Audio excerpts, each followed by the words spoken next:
All right, the Justice Department now says grand jury documents from the case against convicted sex offender Jeffrey Epstein, they only have testimony from 2 witnesses, and none of whom are victims.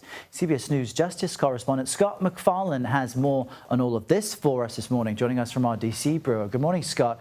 So considering what we've just laid out, are MAGA Republicans likely to be satisfied with these transcripts? Oh, the expectations have been low from the start for these grand jury transcripts. The Trump administration is seeking to have a judge release or unseal.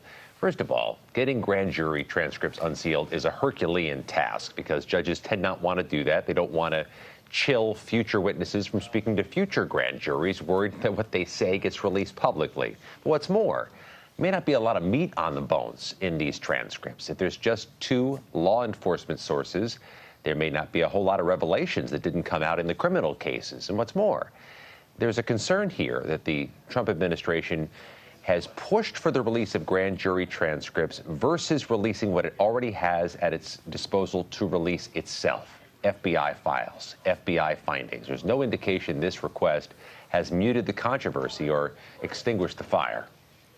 And also, Scott, the family of one of Epstein's victims, Virginia Giuffre, is pleading with the president to not pardon Epstein's accomplice, Ghislaine Maxwell. The president has refused to rule that out. What is the Giuffre's? What's their argument for encouraging the president to not be lenient on Maxwell?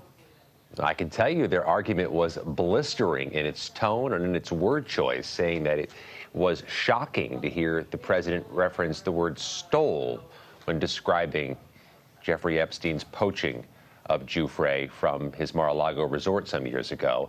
And what's more, you can see clearly in this statement on your screen that if Giuffre could speak for herself, her family says she would be absolutely objecting to the consideration of giving Ghislaine Maxwell a pardon or immunity in return for her assistance in whatever the administration is seeking to do with the Epstein files.